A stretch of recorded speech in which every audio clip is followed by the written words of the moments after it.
Welcome back to the Hirewell Hot Corner, where sports and recruitment meet. I am your host, Dan Spatel, joined as always by my Ironman co-host, Louie Marisi. Louie, great to see you again. Let's jump right in. What's going on in your world and the world of sports today? A couple big things. MLB Trade Deadline happened at 6 p.m. Is that Eastern or Central yesterday? Was that the deadline? 6 p.m. Eastern. Okay. Yeah, everything goes through Eastern. But my Cubs actually were buyers at the deadline. Brought in a couple pitchers. We brought back a third baseman, Candelario, who had 4 hits in his, I guess, Cubs re-debut, if you will. So yeah, we're looking to hunt. We're in third place, but we have the best run differential in NL Central. So we're going for it. Who would have seen the Cubs being buyers at the deadline a week or two ago? Certainly not a lot of Cubs fans, it seems. Quite frankly. But I love it. Yeah. We're keeping some of the big names that thought we might move, at least for the rest of the season, like Bellinger and Stroman. So we'll see how it shakes out.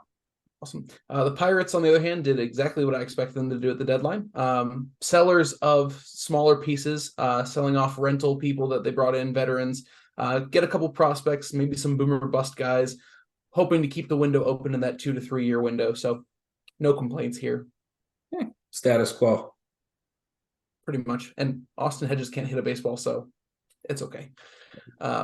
Aside from MLB trade deadline, middle of the season, now we're getting back to football, man. NFL training camps, pads are on. Hall of Fame game is tomorrow. It's almost there. Yeah, it's an exciting time. It's like we're getting some videos of highlights from training camps, great plays, new guys adapting to their teams, specifically on the Bears.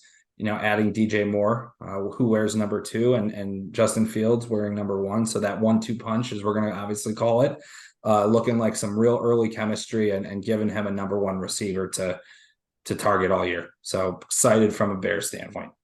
Hopefully, see a little more inflated passing numbers for the Bears this year instead of just running. Steelers camp, Kenny's looking like a good year 2 breakout candidate. Chemistry with his receivers look great. George Pickens is a freak of nature as per usual. Don't know how he does what he does, but he keeps doing it day in, day out. So exciting stuff on both ends. Louie, how do we relate training camp to recruiting? So training camp, we're relating that to training and onboarding new employees, and really how pivotal that can be to attracting talent.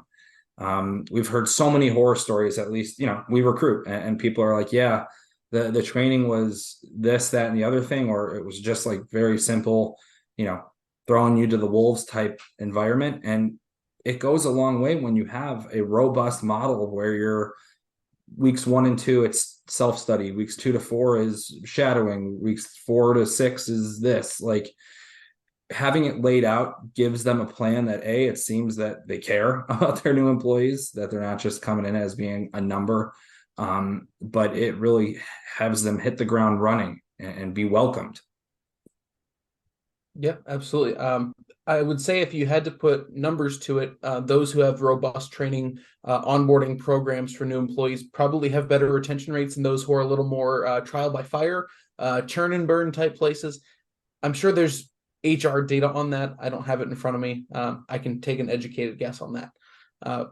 Louis, we always talk about things from both the candidate and the employer side. I guess let's start with candidates. Why should a candidate care about a company having training programs? I mean, ultimately, it's going to lead to success in any role. As I've said before, and as you've said, I'm in the sales side of things. I've worked as a salesperson. Sales training is so pivotal. I mean, there's scripts, there's a product you need to learn. So you are the expert on it to be able to sell it.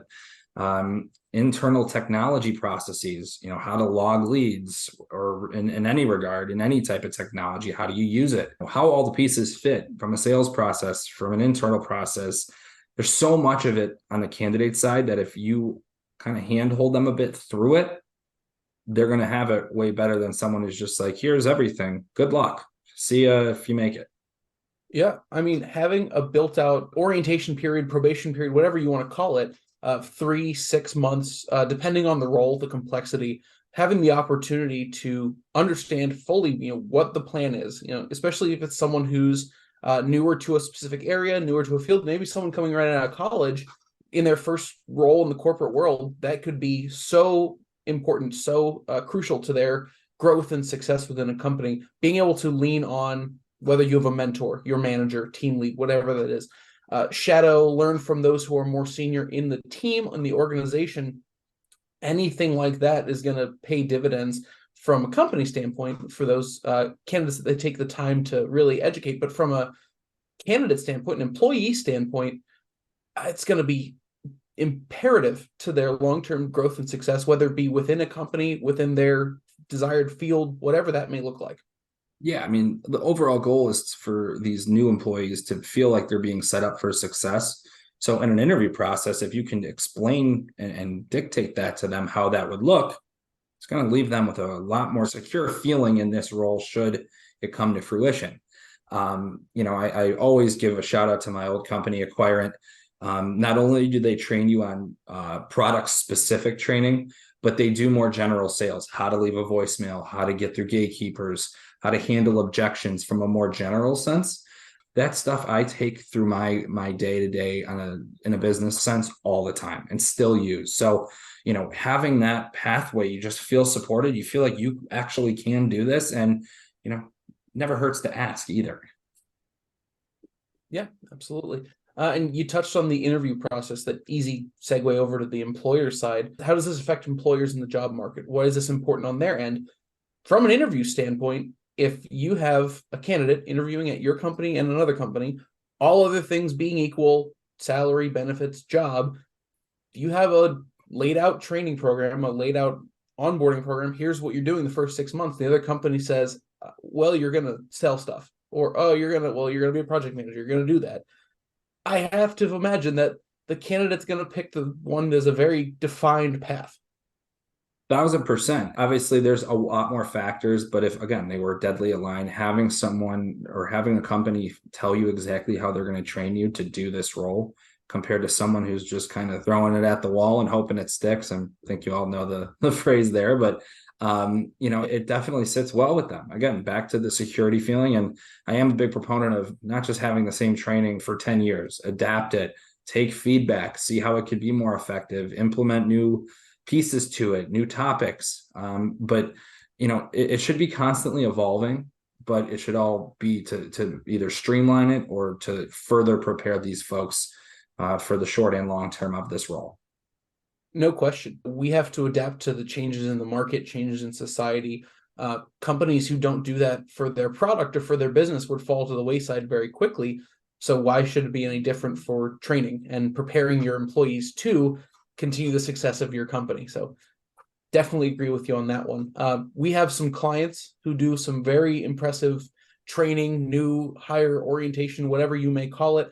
My current client, they have a standardized training process for their consultants across the board. 4 to 6 weeks. It is flexible depending on the level in which the person coming in is. So they do tailor it to their level of experience, their level of knowledge in certain areas. But otherwise, they have a system that's worked for them, and they continue to maintain it, and they run with it, and it works. I, as well, working with a company that has what they call a management trainee program.